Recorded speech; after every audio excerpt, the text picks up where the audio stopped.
Bueno, muy buenos días para todas y todos los asistentes. Los saluda Javier Sarmiento. Yo soy el viceministro de Política Criminal y de Justicia Restaurativa. Y de igual manera, en este momento me encuentro como director general encargado de los servicios penitenciarios y carcelarios USPEC. En este orden, pues doy la cordial bienvenida a todos los invitados para la mañana de hoy. Un saludo muy especial a la doctora Marta Isabel Gómez, subdirectora de salud del INPEC. Doctora Marta, bienvenida. Muchas gracias por acompañarnos. Buenos días, señor viceministro. Buenos días para todos. Muchas gracias por la invitación. Muy amable. De igual manera, le damos la cordial bienvenida al doctor Javier Enrique Rojas, quien hace parte del grupo de salud de la Unidad de Servicios Penitenciarios y Carcelarios USPEC. Javier, bienvenido. Gracias, vice. Muy buenos días a todos. Pues aquí encantado de estar acá presente y para poder colaborar y poder armonizar todos estos temas que son tan importantes para nosotros hoy por hoy. De igual manera, le damos la cordial bienvenida al doctor Mauricio Iregui, gerente del consorcio y del Fondo de Personas Privadas de la Libertad, quien se encarga de los temas de salud. Doctor Iregui, muy buenos días, un cordial saludo. Viceministro, muy buenos días, un buen día a todos. Bueno, para mí es un placer tenerlos el día de hoy acompañándonos. Hemos querido tener esta actividad, este Facebook Live, con el fin de darle a conocer a la ciudadanía en general cómo funciona el sistema de salud en los establecimientos penitenciarios y carcelarios del orden nacional. Y esto tiene una intención justamente de dilucidar mucho este panorama. De pronto no se conocen de manera clara cómo funciona el modelo, no se conoce realmente cómo se implementa y por tal motivo es clave que hoy abordemos los retos del sistema penitenciario y carcelario en materia de salud en todo lo que tiene que ver con el COVID-19. De esta manera vamos a dar inicio con el primer panelista para que nos ilustre sobre lo siguiente. Entonces, iniciaremos con el doctor Javier Enrique Rojas.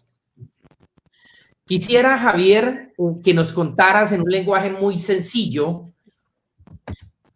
cómo está definido el modelo de atención en salud para las personas privadas de la libertad en los establecimientos penitenciarios del orden nacional. Bueno,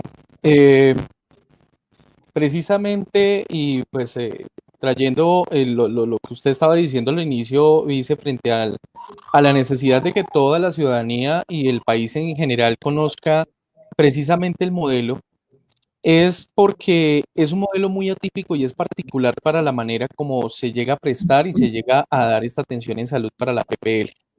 Hemos sido mirados desde varias ópticas, desde las ópticas del aseguramiento, de las EPS, pero realmente este modelo es muy diferente. ¿Qué particularidades tiene? Primero, la ley 1709, cuando sale en 2014, lo que hace es que la población privada de la libertad que estaba al inicio con el régimen subsidiado y estaba asegurada por Caprecom en su momento, la exceptúa del Sistema General de Seguridad Social en Salud y le dice a la USPEC, mire, la plata ya no es del régimen subsidiado, sino que la plata la va a tener usted, va a ser del presupuesto general de la nación, para que usted por favor contrate o con el destino pues de la prestación del servicio de salud, pero para esa contratación usted tiene que contratar un administrador fiduciario. Entonces, en ese orden de ideas nos dice la misma ley, ese administrador fiduciario tiene que tener unos requisitos. Primero, que sea estatal. Segundo, que si es mixta, que tenga el 90% de participación en el Estado. Entonces, en ese sentido, se ha venido contratando hasta el momento con las fiducias que han cumplido. Ellas se han presentado consorciadas desde el 2016. Es Fiduprevisora y Fiduagraria. Y este consorcio, que hoy tenemos al representante de este consorcio, que es el doctor Mauricio, ese consorcio es el que ha venido contratando la prestación del servicio. Hay varias claridades acá. Él no funge como una EPS, nosotros tampoco, ni como una entidad administradora de planes de beneficios, tampoco nosotros, sino que en este marco ellos son los que administran la plata contratando esa prestación del servicio. ¿Quién nos da las indicaciones a las directrices para contratar el servicio? Realmente existe un consejo directivo porque esta plata tiene un nombre y es Fondo Nacional de Salud. No es una entidad. El fondo es simplemente el título que se le da a estos recursos, a este dinero, para que la entidad fiduciaria, correcto, sí señor, para que la entidad fiduciaria, en este caso el consorcio, entre a administrar estos recursos del Estado. Entonces, la prestación del servicio se da por las directrices que nos da el Consejo Directivo, que está compuesto por 5 entidades, que es el Ministerio de Justicia, el Ministerio de Salud, el Ministerio de Hacienda, el IMPEC y la USPEC. En este caso, el doctor Mauricio, él es el representante del consorcio, por ende, él tiene voz dentro del Consejo Directivo, pero no tiene voto para las decisiones que toma ese consejo. Eso es, digamos, que la parte normativa. Ahora, ya en la parte de prestación del servicio, el modelo de salud ha definido unas líneas específicas. Lo primero, una atención intramural. Esta atención intramural, como bien lo dice su nombre, se presta dentro de los establecimientos carcelarios. Es una atención que obviamente es diferente a la que tenemos por fuera, nosotros en el Sistema General de Seguridad Social en Salud, porque en este caso estamos llevando la salud al interno, la salud al privado de la libertad. La segunda parte sería ya lo extramural, porque tenemos al interno dentro del establecimiento a quien se le presta un servicio de baja complejidad. No se pueden prestar servicios de mediana o alta complejidad, y eso es que hay que tenerlo claro. Aquí no se hace hospitalización intramural, aquí no se prestan una cantidad de servicios que sí debería prestar pues más bien una clínica o un hospital, sino que cuando ya se agota esa capacidad resolutiva que tiene el ERON, se saca a la IPS extramural, y es la IPS extramural la que, dependiendo su nivel de complejidad, lo va a atender. Javier.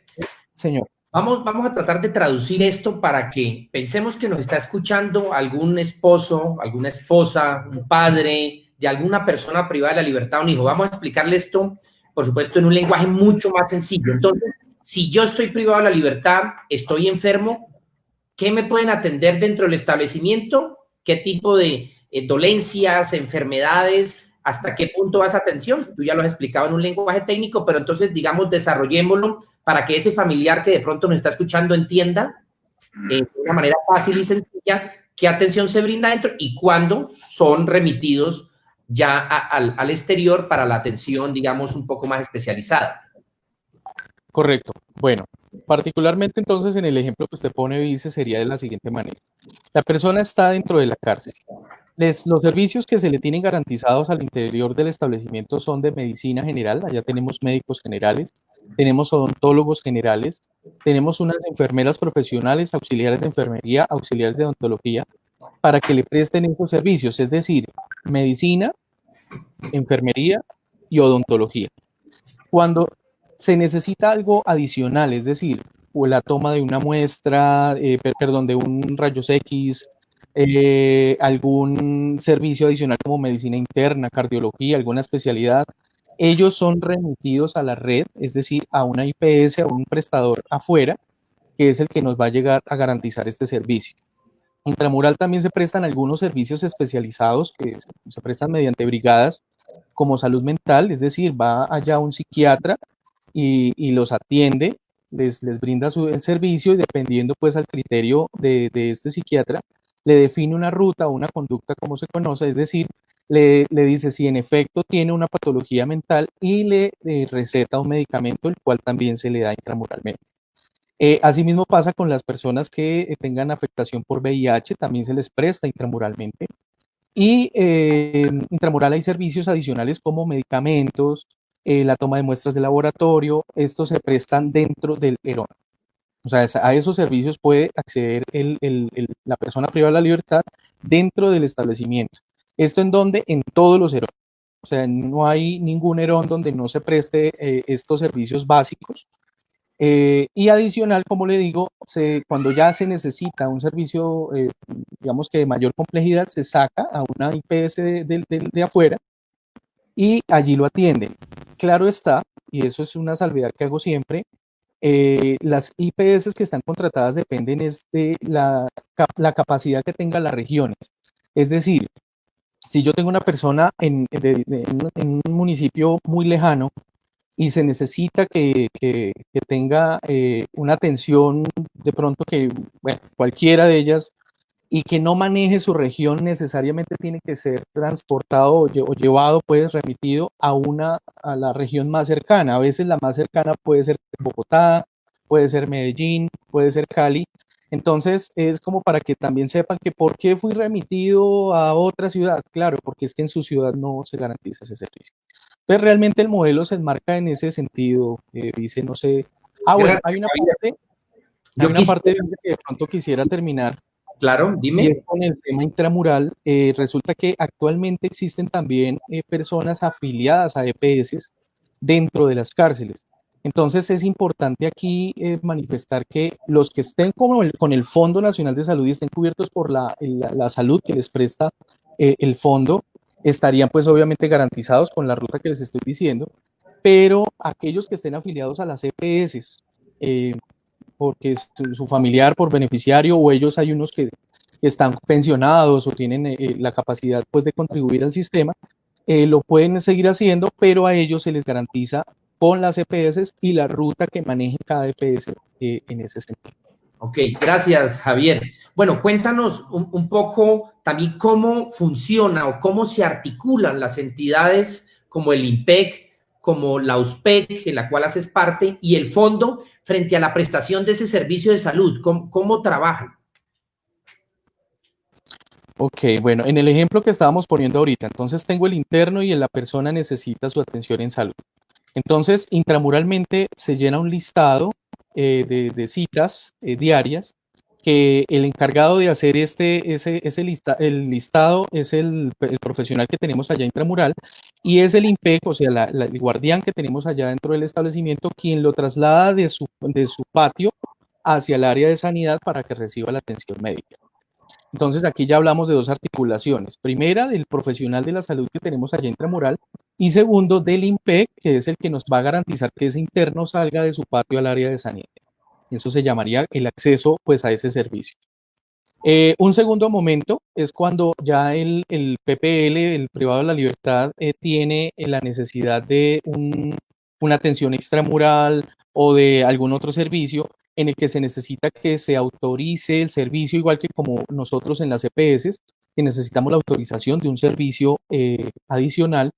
Y esa solicitud de la autorización la hace el IMPEC ante el contact center que se tiene contratado por parte del consorcio. El contact center emite la autorización y esta persona con la autorización ya, el IMPEC solicita la cita a la IPS de afuera y lo saca. Entonces ahí estamos hablando de esos momentos. El consorcio tiene garantizado ese contact center para la emisión de las autorizaciones. El IMPEC hace la solicitud y descargue de esa autorización y asimismo su desplazamiento hacia la IPS de fuera. Esa es la articulación que tenemos dentro del sistema. Obviamente aquí intervienen actores como las entidades territoriales, que ellos tienen una función muy importante con referencia pues a todo el tema intramural, porque la PPL precisamente, a pesar de que está dentro de un establecimiento carcelario, hace parte de un territorio y ese territorio está a cargo de una entidad territorial, llámese el municipal o el departamental, que tenga pues el acceso directo allí, no solamente para lo que es vigilancia de las normas de salud, sino también para mancomunadamente con el IMPEC y con el consorcio y la USPEC, trabajar en pro de, por ejemplo, salud pública, de aquellos eventos de contagios y demás que ellos tienen o que puedan llegar a presentar, y que la entidad territorial tiene unas políticas particulares para cada territorio que tiene que también incluir a la PPL en ese sentido. Gracias, Javier. Bueno, damos paso con esta explicación ya un poco más detallada para que todas las personas que nos están siguiendo a través de nuestras redes sociales, de este Facebook Live, pues puedan entender de una manera sencilla y clara cómo funciona el sistema de salud para las personas privadas de la libertad. Esto no es una rendición de cuentas, no se trata de indicar qué porcentaje de elementos hemos entregado, eso se hará en otro escenario posteriormente, en cumplimiento de la ley, pero hoy debe quedar muy claro es cómo funciona el sistema de salud para los PPLs y cuáles son los retos que tenemos para tal efecto. En este sentido, doctor Iregui, yo quisiera que usted nos contara sobre el sistema o sobre el servicio de salud en los 132 serones, establecimientos de reclusión del orden nacional. Cuénteme cómo funciona en términos del personal médico. ¿A quién tenemos allí? Médicos, odontólogos, enfermeras. Entiendo que hay unos turnos.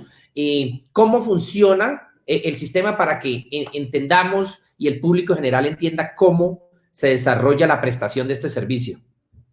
Viceministro, muchas gracias. Sí, para desarrollar el modelo de atención en salud al interior de los establecimientos, se tiene contratado personas jurídicas y personas naturales para prestar el servicio de bajo nivel de complejidad con énfasis en todas las actividades de promoción y mantenimiento de la salud que hay que desarrollarle a esta población de acuerdo a su grupo de edad.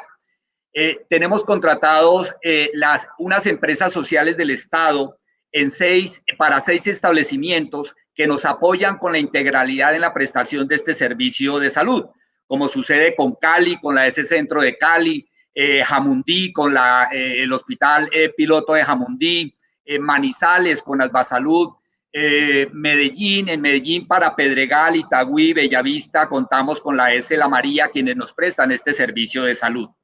Adicionalmente, en cuanto a estas personas naturales, tenemos 246 médicos en los establecimientos para garantizar la prestación del servicio de salud de consulta externa, y en algunos establecimientos que son de difícil acceso, alta complejidad, de justicia y paz, se presta este servicio 24 horas al día con el personal médico. Estas 246 horas representan cerca de estos 246 médicos representan cerca de 36.000 horas mes para garantizar esta prestación del servicio. Adicionalmente tenemos 165 enfermeras, 336 auxiliares de enfermería, 120 odontólogos apoyados con auxiliares de enfermería y con con higienistas orales. De esta forma, en los 133 establecimientos se prioriza la atención intramural de baja complejidad, que nos permitan resolver siquiera el 80% de la consulta de este personal de salud. Gracias, doctor Iregui. Y en la misma lógica de la intervención anterior, a ver, busquemos un ejemplo para tratar de aterrizar esto, digo, a la vida real. Entonces, no sé si tenga a la mano, pero nos puede contar, por ejemplo, cuál es el equipo, el staff médico que tenemos, por ejemplo, en Villavicencio, o en otro ejemplo que me pueda citar, de qué está compuesto, de qué disciplinas, de qué características de estos profesionales tenemos en los establecimientos, y bien puedan su libertad de escoger cualquiera para citar un ejemplo. Sí, por ejemplo, en un establecimiento grande como Picota, por ejemplo, como Comer Picota, que es un establecimiento complejo en Bogotá, contamos con 10 médicos generales distribuidos en consulta externa y en el servicio de urgencias. Enfermeras, 13 enfermeras, por ejemplo. Auxiliares de enfermería, 12 auxiliares de enfermería. Odontólogos, tenemos 5 odontólogos. Higienistas orales, 2 higienistas orales. Auxiliares de odontología, 3, que nos permiten garantizar allí la prestación del servicio. Eso es, y así por cada uno de los establecimientos, de acuerdo a la población, de acuerdo a la ubicación, podemos contar con estas personas, con este número de personas, de acuerdo a la complejidad.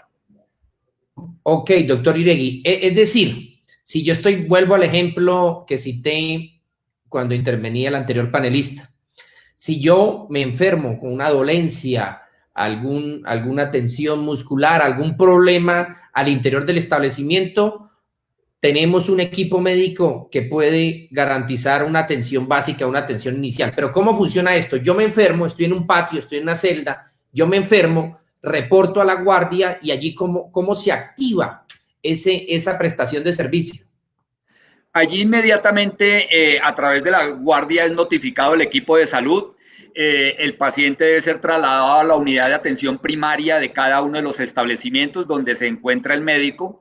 Quien lo valora le hace la atención inicial de urgencias. Si no amerita remisión, se atiende, se deja en observación si es necesario, o de lo contrario, si es necesario remitirlo a una entidad de mayor nivel de complejidad, se remite al primer centro hospitalario del área de influencia de ese establecimiento. Entonces, si volvemos al caso Picota, entonces ese paciente es remitido, por ejemplo, al Hospital del Tunal. Complementariamente, el Fondo Nacional de Salud tiene contratada principalmente la red pública en todo el país, quienes prestan su atención inicial. Entonces es llevado al Hospital del Tunal, al servicio de urgencias, quien allí lo valoran, le hacen los exámenes correspondientes y si requiere ser hospitalizado o alguna cirugía, pues será intervenido allí inmediatamente. Sería remitido, ese sería el proceso de referencia y contrarreferencia. Una vez es atendido, el paciente sale nuevamente y regresa al establecimiento. Entonces, doctor Iregui, listo, nos ha explicado el procedimiento. ¿En qué lo llevan? A mí me gusta saber el detalle y repito que yo estoy pensando en clave del familiar, de esa esposa, de ese esposo, de ese abuelo, de ese padre, de ese hijo, que quiere saber cómo se desarrolla esto. Entonces, ¿quiere decir esto que contamos con un servicio de apoyo de ambulancias o lo trasladamos en vehículos del IMPEC? ¿Cómo funciona ese traslado ya dependiendo de las condiciones clínicas del paciente? Por supuesto, toda la red hospitalaria contratada tiene un servicio de ambulancias y en todos los departamentos, en todos los entes territoriales se encuentra organizado el sistema de referencia y contrarreferencia a través de los centros reguladores de urgencias. Entonces, el establecimiento al contact center solicita el apoyo de la ambulancia. El contact center hace la conexión con el centro regulador de urgencias o con el hospital más cercano para ubicarle la ambulancia, o en algunas ciudades hay un apoyo adicional de ambulancias privadas, digámoslo así, complementarias, que pueden apoyar este proceso. Ok, doctor Iregui, perfecto. Creo que cada vez se va dilucidando más el panorama, repito, frente al sistema. Sabemos que hay inconformidades, sabemos que hay quejas de los usuarios. Estas entidades se encuentran comprometidas en trabajar en la mejora, en la prestación del servicio, pero repito, este Facebook Live tiene como objetivo contar cómo funciona el modelo. Doctor Iregui, ya entrando un poco en la pandemia, en el COVID-19, hemos tenido conocimiento que se han presentado algunas dificultades justamente en la contratación del personal médico, del personal asistencial, del equipo humano que brinda estos servicios al interior de los establecimientos para dar soporte a la situación de emergencia. ¿Cómo ha sorteado el fondo dicha, de alguna manera, escasez de personal médico o tal vez algún temor de salir y eventualmente ser contagiados en la prestación del servicio de salud a las personas privadas de la libertad? Sí, señor. Hoy, afortunadamente, el Fondo Nacional de Salud cuenta con un personal comprometido, contratado, que presta su servicio al interior de los establecimientos, como lo anotábamos anteriormente. Pero a partir de esta pandemia del COVID y cuando se presenta un brote en un establecimiento, interviene el ente territorial y, de acuerdo al cerco epidemiológico, muchas veces ordena el aislamiento de este personal médico, enfermeras y auxiliares. Por supuesto, reaccionar ante conseguir inmediatamente médicos en el territorio no es fácil.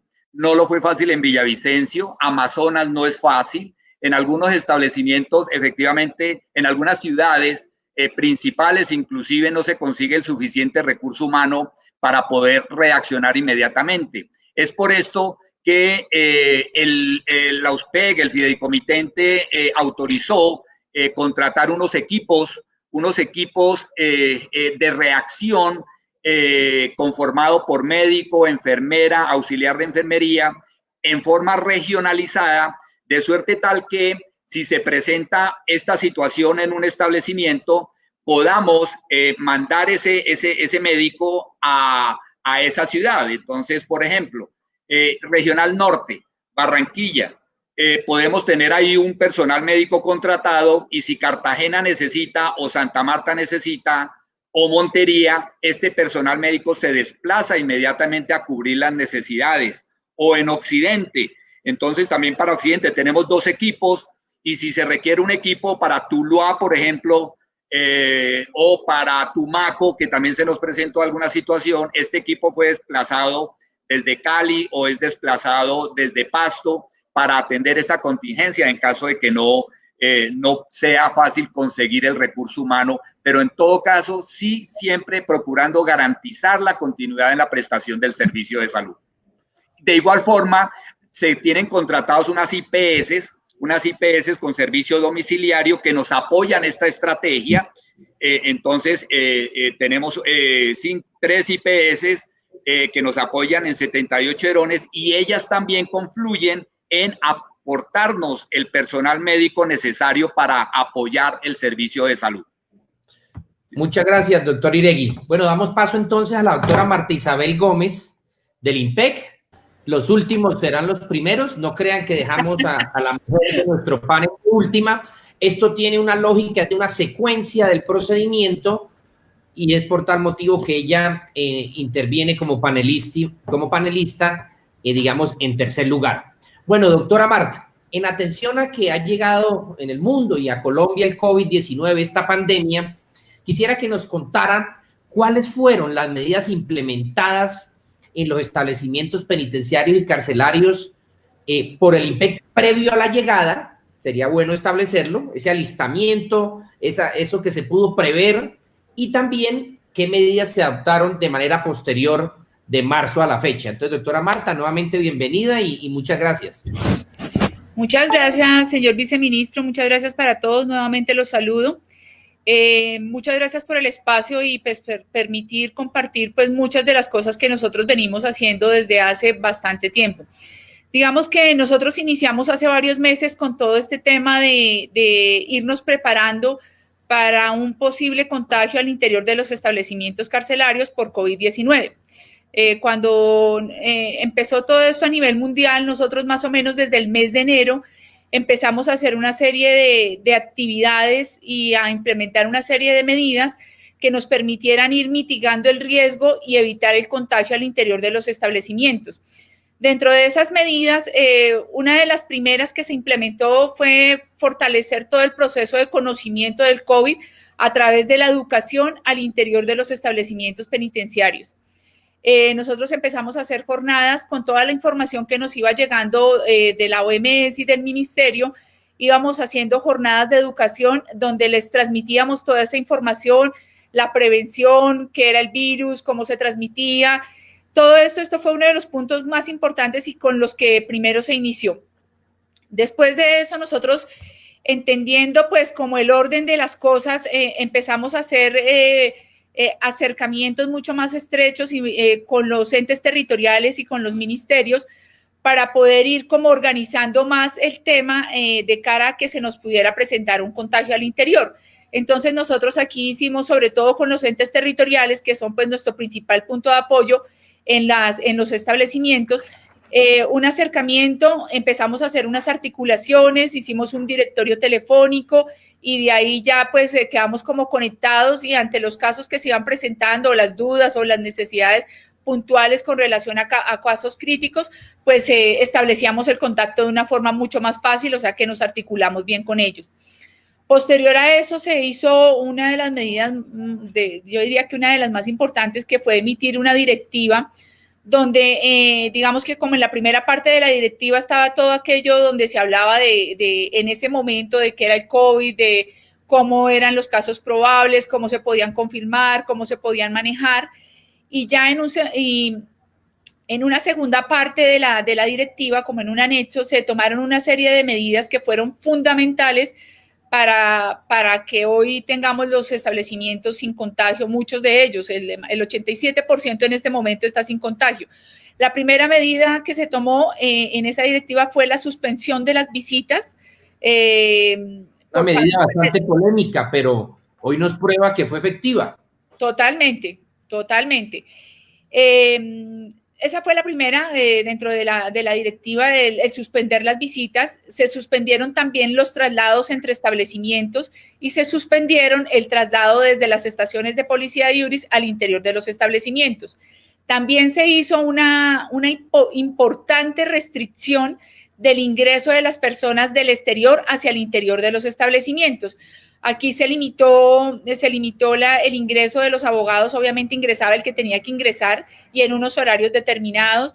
Se limitó el ingreso pues, de los educadores o personas que hacían capacitaciones y cosas como esta. Digamos que en términos generales se dejó que ingresara lo estrictamente necesario. Adicional a eso, se implementó en la entrada de todos los establecimientos una valoración preliminar que evaluaba como el riesgo de contagio, donde el personal asistencial del consorcio nos dio su gran apoyo haciendo esta evaluación. Aplicaban un cuestionario donde preguntaban cosas como: usted ha tenido contacto con personas que estén positivas, usted ha viajado al extranjero, usted ha estado enfermo, tiene síntomas respiratorios, y se le medía la temperatura y signos vitales. Entonces, ya con esta evaluación, el médico podía determinar si había riesgo o no había riesgo con el ingreso de esa persona. Si había riesgo, obviamente no ingresaba y se regresaba y se le daba la indicación de que debía consultar su EPS. Si no había riesgo, se le permitía el ingreso, se le informaba al cuerpo de custodia para que permitiera el ingreso.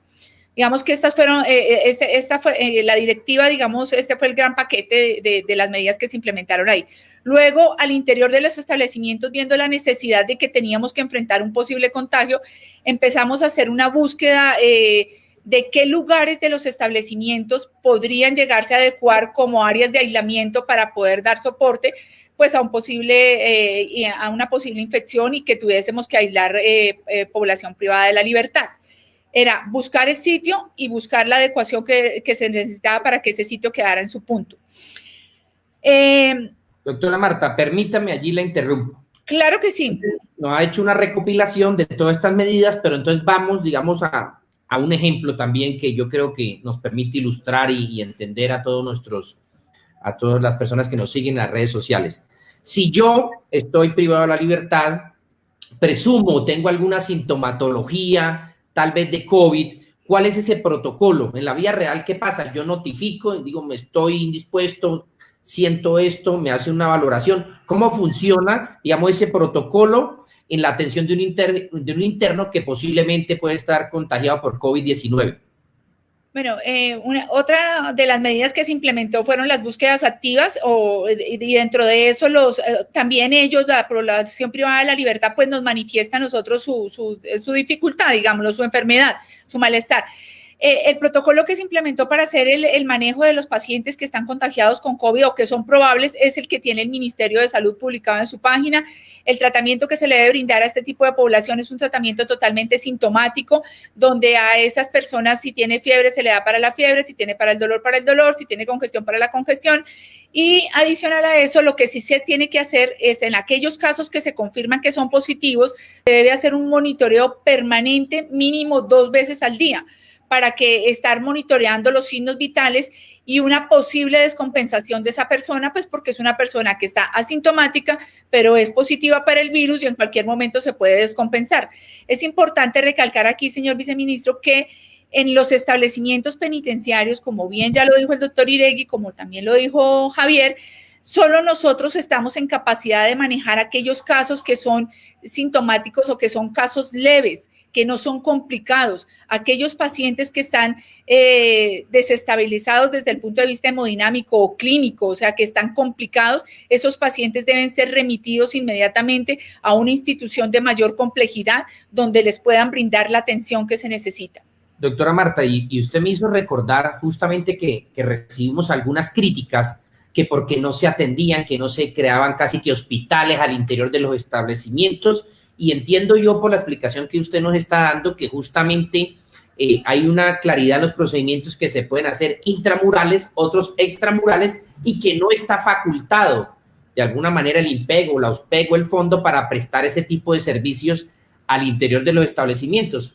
Por esto es clave este Facebook Live, porque hay que aclarar todas esas cositas que quedan en el aire y que pueden desdibujar el gran trabajo que se hace desde la USPEG, el INPEG y el fondo, y que sin duda alguna también hay que reconocer, pues puede mejorar y hay que mejorarlo y fortalecer esos procesos y procedimientos. Doctora Marta, también usted mencionaba algo que quiero que nos cuente brevemente.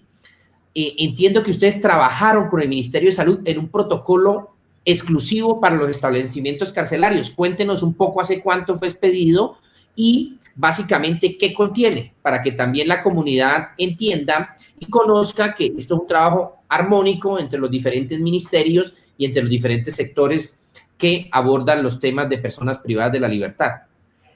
Bueno, dentro del paquete de medidas que se implementaron y abordaron, también está que el ministerio nos empezó a hacer un apoyo muy importante, sacando lineamientos ya dirigidos exclusivamente a la población privada de la libertad.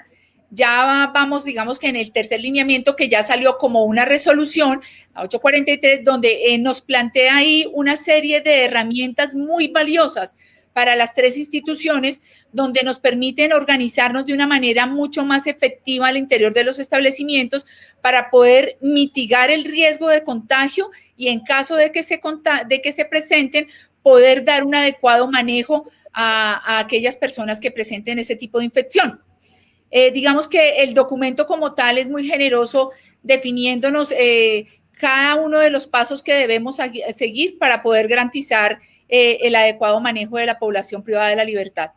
Doctora Marta, muchas gracias. Y para cerrar esta primera ronda de preguntas, doctora Marta, quiero que nos cuente cuántas pruebas de COVID-19 se han practicado en los establecimientos penitenciarios y carcelarios del orden nacional, en cuáles han sido, qué tipo de prueba es, cómo hicimos esa coordinación a través del fondo, qué laboratorios, para que se pueda conocer en detalle qué estamos haciendo en esa materia y cuáles han sido los resultados. Bueno, este es uno de los puntos, yo diría que más importantes o muy importante, pues porque una cosa que yo quisiera aclarar antes de entrar en materia ya de los números de las pruebas es que, en primer lugar, aquí nosotros hemos sido muy juiciosos en garantizar que el 100% de la población carcelaria que necesita la prueba se le haga. Eso es una cosa que no en todos los escenarios se ve y que aquí nosotros lo hemos garantizado por encima de todo. Aquí, persona privada de la libertad que requiere la prueba, se le hace. Y se hace la prueba que realmente lo diagnostica, que es la PCR, no las pruebas rápidas, que pues no es la más indicada en estos momentos.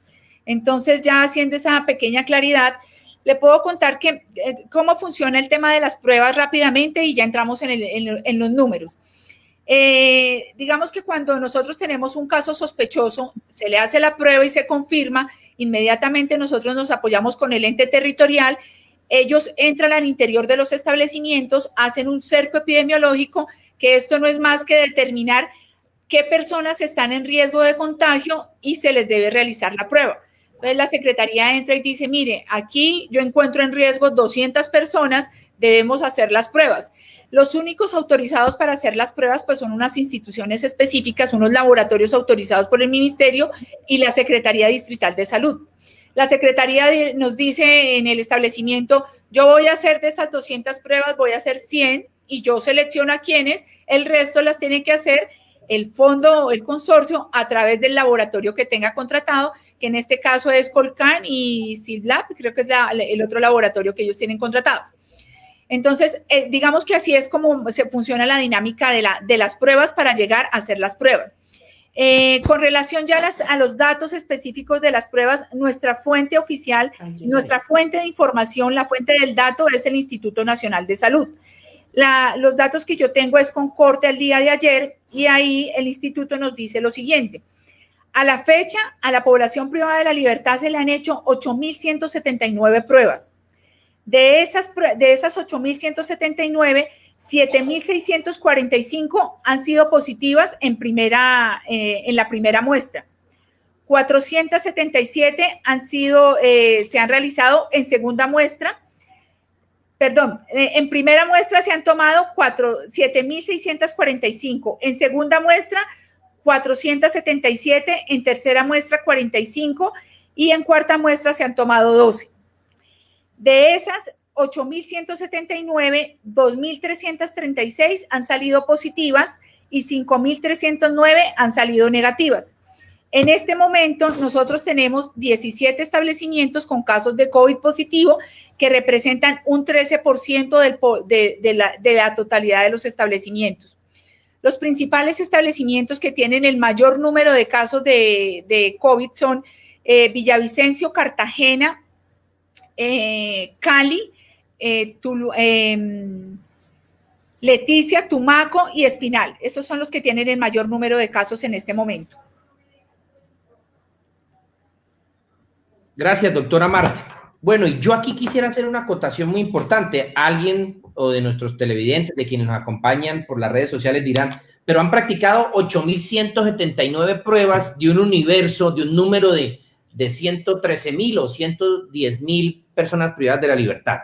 Aquí es importante aclarar lo siguiente, como bien lo señalaba la doctora Marta, pues aquí hay un estudio epidemiológico, un estudio de expertos que determina a quién se le debe practicar y no, porque esto, como ustedes entenderán, genera un impacto fiscal bastante alto. Hay que racionalizar el uso de los recursos públicos y priorizarlo realmente para que las personas que tengan alguna sintomatología o alguna advertencia de tal vez el contagio con el COVID-19, pues se les pueda practicar la prueba. Creo que esta claridad es bastante importante para entender que, porque hemos realizado este número, pues atiende justamente a ese seguimiento por parte de los expertos médicos en la materia. Bueno, así terminamos nuestra primera ronda de preguntas para tratar de contarle a la ciudadanía, de contarle a las personas que nos siguen a través del Facebook Live cómo funciona el sistema de salud para las personas privadas de la libertad. Hasta el momento podemos señalar que el modelo se encuentra consagrado en la ley. Hay una ley que establece cómo debe funcionar o cómo se debe contratar. También se ha creado una cuenta que es el Fondo de Salud para Personas Privadas de la Libertad. Hay un consorcio que es Fidu Previsora y Fidu Agraria, las dos de gran composición accionaria por parte del Estado, quienes trabajan o se consorciaron para brindar estos servicios, y también nos han aclarado que a su vez ellos contratan con empresas, personas naturales y jurídicas, públicas y privadas, la prestación de los servicios a nivel nacional. También nos lo relataba el doctor Iregui y nos hizo una descripción numérica del personal que se tiene dispuesto para los 132 ERONES o establecimientos de reclusión del orden nacional, con un equipo interdisciplinario, con un equipo de médicos, odontólogos, auxiliares y demás que brindan esta atención por unos turnos, algunas cárceles con un componente más grande de equipo, otras con un componente más pequeño, y esto atiende justamente al número de personas privadas de la libertad que se encuentren allí recluidas. Y también ya la doctora Marta nos hacía un recuento bastante detallado sobre las medidas que de manera oportuna adoptó el INPEC previo al COVID-19 y cuáles han sido los protocolos posteriores a, digamos, ya la propagación del virus COVID-19 en Colombia en general y, por supuesto, en los establecimientos penitenciarios y carcelarios. Bueno, así las cosas, regresaría yo rápidamente con el doctor Iregui, que además de médico y gerente del consorcio, entiendo que tiene una especialidad también muy afín al tema que estamos tocando de la pandemia del COVID-19. Doctor Iregui, por favor, cuéntenos en la actualidad cuántas personas privadas de la libertad ya se han recuperado del contagio de virus y cómo acompañamos desde el punto de vista médico y de salud esta recuperación. Viceministro, yo creo que con las medidas que se han tomado al interior de los establecimientos, todas estas medidas relacionadas por la doctora Marta, efectivamente la población privada de la libertad ha sido beneficiada. Llevamos ya más de 2 meses con la aparición de un primer brote en los establecimientos carcelarios, y pese a los lamentables hechos sucedidos de 5 fallecidos, pues la letalidad ha sido relativamente muy baja frente a las 110.000, 113.000 personas intramurales en los 133 establecimientos. Esto ha sido bueno. Yo creo que no debemos desfallecer en todas las medidas que debemos de continuar tomando en la búsqueda activa de los sintomáticos respiratorios. Adicionalmente, hay que tener en cuenta que por lo menos el 87% de la población en estos establecimientos es menor de 50 años, un 11% se encuentra entre 50 y 69 años. Esto también ha favorecido las condiciones de la población y hoy por hoy podemos estar hablando que alrededor de 986 personas ya están recuperadas de todos estos casos positivos que se anotaban y de acuerdo a la evolución hay un bajo índice de hospitalización, hay una baja demanda de unidades de cuidados intensivos, casos, ejemplos pues como Villavicencio con 1.600 personas, pues hubo los 3 fallecimientos anotados al principio del brote, pero no demandaron unidad de cuidados intensivos. En Cali hay una persona en cuidados intensivos, en Barranquilla hay una persona en cuidados intensivos. Entonces, la recuperación de estas personas ha sido muy importante. Ha sido un comportamiento muy estable. Hoy por hoy avanzamos y continuamos con los protocolos del ministerio para avanzar en las tomas de las segundas muestras, para poder seguir identificando los recuperados. De acuerdo a los protocolos, se priorizan para estas segundas muestras los mayores de 60 años, aquellas personas que tengan comorbilidades como hipertensión, diabetes, VIH, pues se les hará su segunda prueba si resultaran positivos en la primera prueba y por supuesto seguir insistiendo en las medidas de aislamiento. Aquí el factor de aislamiento, el lavado de manos, la higiene, la capacitación a las personas privadas de la libertad es muy importante. Yo creo que aquí hay un buen parte de tranquilidad con todas las acciones que se deben seguir fortaleciendo. Pero entonces, doctor Iregui, pongámonos en el escenario y repito, de ese abuelo, de ese padre, esa esposa, ese esposo. Me llama mi familiar privado de la libertad y me dice, estoy contagiado de COVID. ¿Cómo es ese manejo? ¿Yo me curo solo? Se habla de 14 días, de 21 días, de 28. Hay que esperar. ¿Cómo es ese manejo allá? Ya yo estoy en la celda, aislado, ¿y cómo me curo? Entiendo que no hay vacunas, entiendo que aún no hay una fórmula para resolver este tema. Entonces, ¿cómo funciona eso? Entiendo que, doctor Iregui, usted es epidemiólogo también, ¿no? Sí, señor. Sí, señor. Un poco para entender cómo solucionar o cómo evoluciona esto. De acuerdo con el comportamiento de la enfermedad, el curso de la enfermedad que sigue, digamos que con todas estas medidas preventivas que se han anotado, cuando aparece un brote epidemiológico, el ente territorial hace un cerco epidemiológico. De acuerdo a la distribución del establecimiento, entonces si esa persona se identificó en un patio, pues se empieza a intervenir ese patio con 200 personas o 300 personas. Allí se les toma la muestra y deben ser aisladas por los primeros 14 días, que es como el curso normal de la enfermedad, donde ya se espera una recuperación. Por supuesto, el equipo de salud, el médico, la enfermera, tienen que estar pendientes de todo el establecimiento, pero particularmente de estas 200 personas que resultaren con la prueba o de los que resultaren positivos, vigilándolos 2 veces al día, 3 veces al día, en la noche, estar pendientes de su sintomatología, de si les aparece alguna reacción de fiebre o no, o de alguna dificultad respiratoria, para inmediatamente activar la ruta de atención extramural y si es necesario remitirlo. Como anotaba, afortunadamente la mayoría ha sido asintomática. Es decir, si vemos el comportamiento de las pruebas tomadas de cuáles han salido positivas, pues solamente el 2% han salido positivas. O sea, la mayoría de estas personas han sido asintomáticas. Y por supuesto, considerando que igual va a ser inevitable que a todos nos vaya a dar, la continua vigilancia de parte del equipo de salud, los tamizajes, la identificación de los sintomáticos respiratorios será muy importante para mantener estabilizada esta población y evitar complicaciones. Reitero, mucha atención a los mayores de 60 años, mucha atención a los hipertensos, a los diabéticos, a los que tengan comorbilidades que se encuentran en riesgo. Doctor Iregui, muchas gracias. Bueno, y para finalizar, doctor Iregui, con usted, quiero tocar un tema un poco espinoso, no lo quiero colocar en aprietos, pero quiero que le contemos también a la gente qué ocurrió cuando, digamos, llega el COVID-19, empezamos a recibir críticas, cartas, quejas de entes de control, organizaciones no gubernamentales, familiares, que no teníamos o que no habíamos suministrado los elementos de bioseguridad. ¿Qué pasó allí? Entiendo que estábamos buscando y había escasez en el mercado. ¿Cómo sorteamos esto? Y cuéntenos qué pasó allí y cómo lo superamos. Bueno, sí, realmente fue una situación bien difícil, bien compleja, porque en condiciones normales, digamos que el Fondo Nacional ha venido surtiendo de unos elementos básicos para las áreas de sanidad, para el personal de salud, de acuerdo con la prestación del servicio.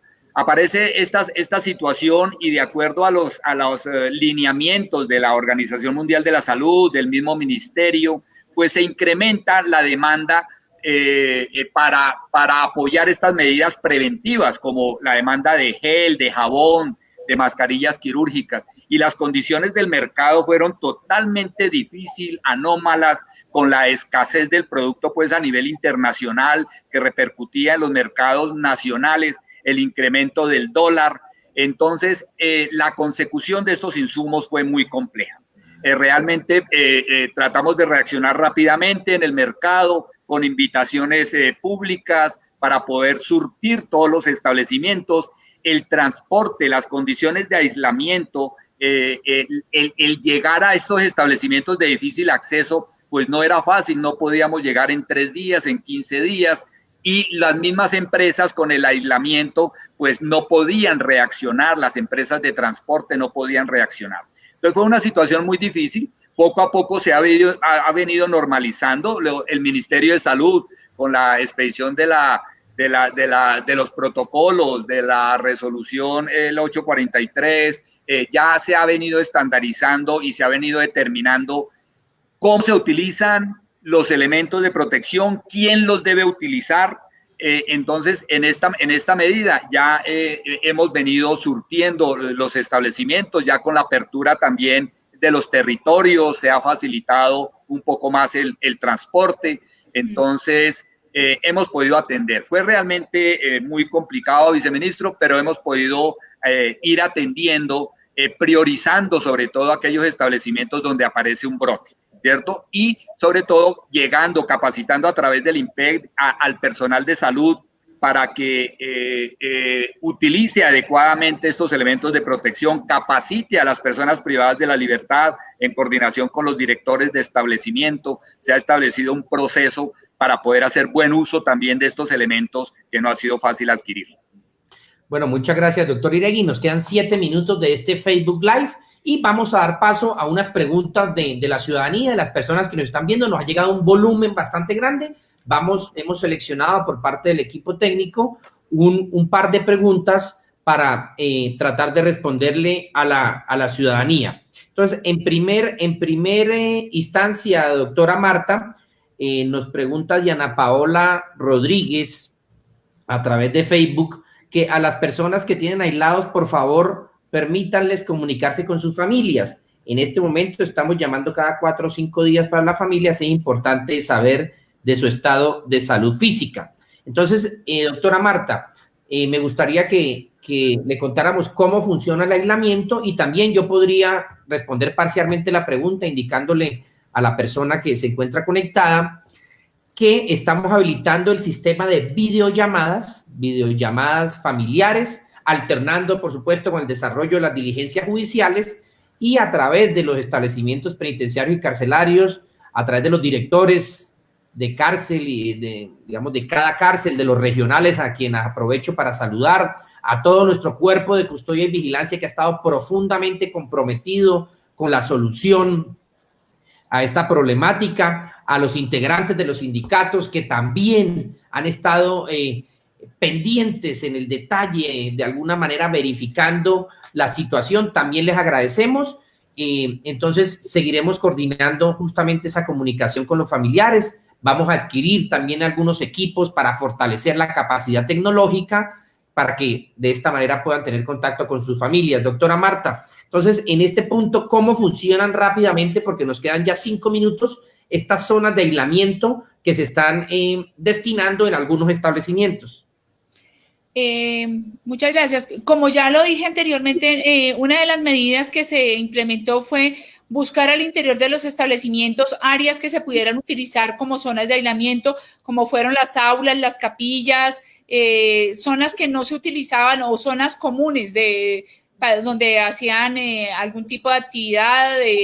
Estas áreas lo que se hizo fue adecuarlas para poder que estuvieran ahí las personas que se requirieran, ya fueran positivos, contagiadas o fueran personas que estuvieran en estudio o en espera del resultado de la prueba. Digamos que básicamente, dependiendo del número, estas zonas se utilizan en ese sentido.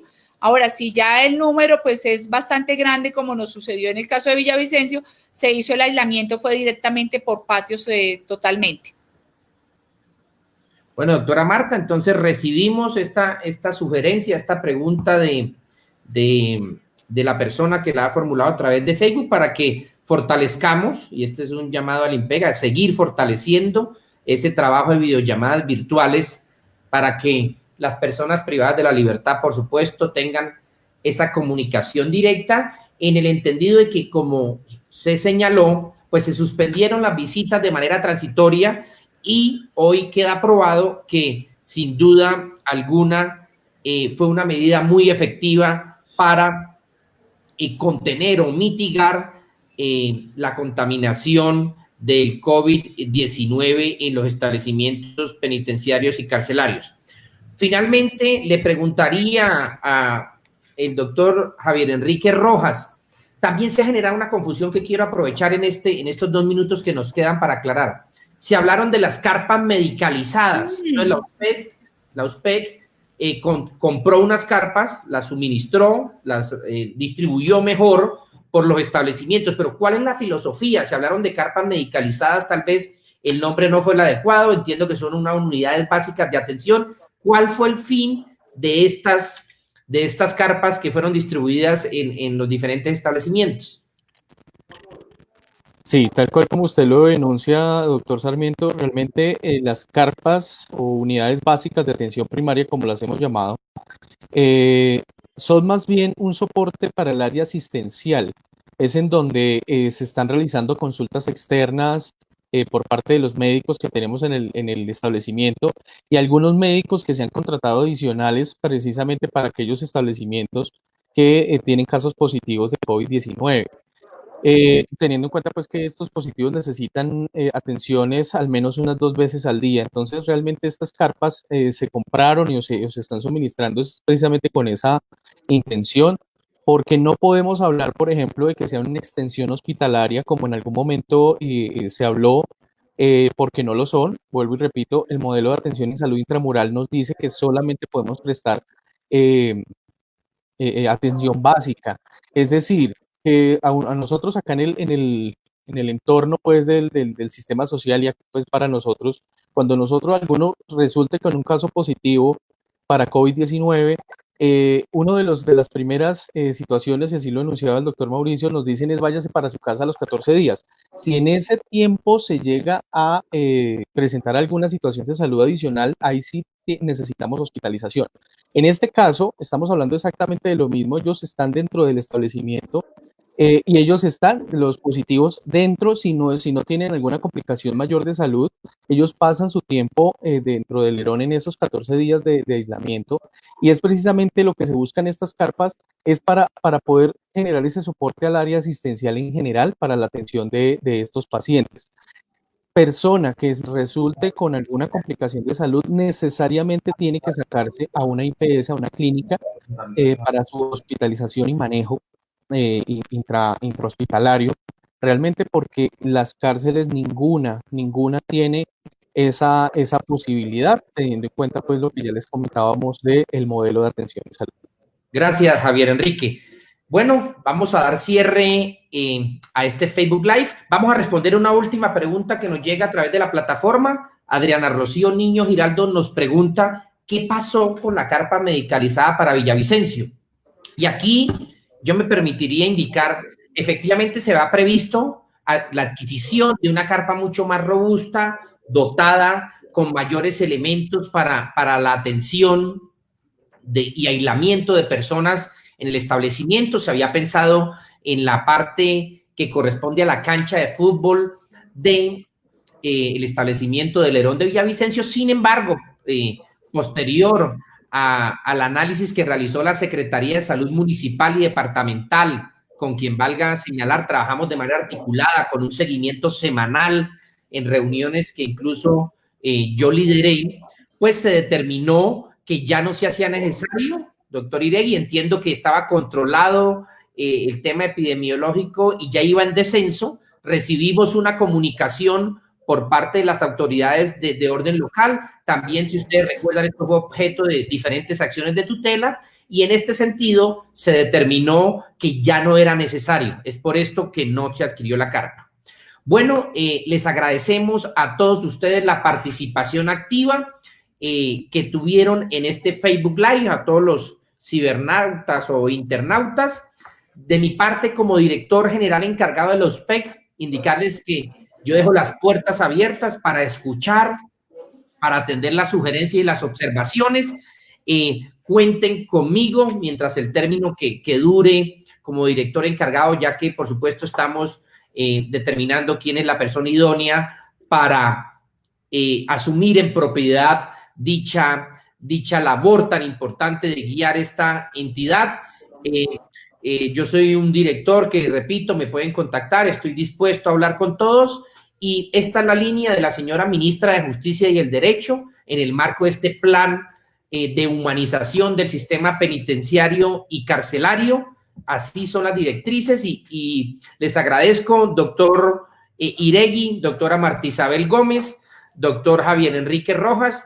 Esperamos a todos los que se conectaron que hayan podido entender de una manera más clara, más detallada, sin tanto enredo, cómo funciona el sistema. Seguiremos en esta iniciativa de los Facebook Live para contar los temas que desarrollan las entidades. También agradecer la oportunidad a todo el equipo del Ministerio de Justicia y el Derecho, a todos nuestro cuerpo de custodia y vigilancia del IMPEC, a todo el personal administrativo, a todo el personal asistencial, de igual manera al gran equipo de la USPEC, también motivarlos a seguir adelante. Estamos trabajando por mejorar las condiciones de estos seres humanos que son las personas privadas de la libertad, que por alguna razón u otra en algún momento de la vida cometieron un error, pero justamente estamos trabajando en un proceso de resocialización en aras de que una vez obtengan su libertad, regresen a la legalidad y se incorporen de la manera más adecuada.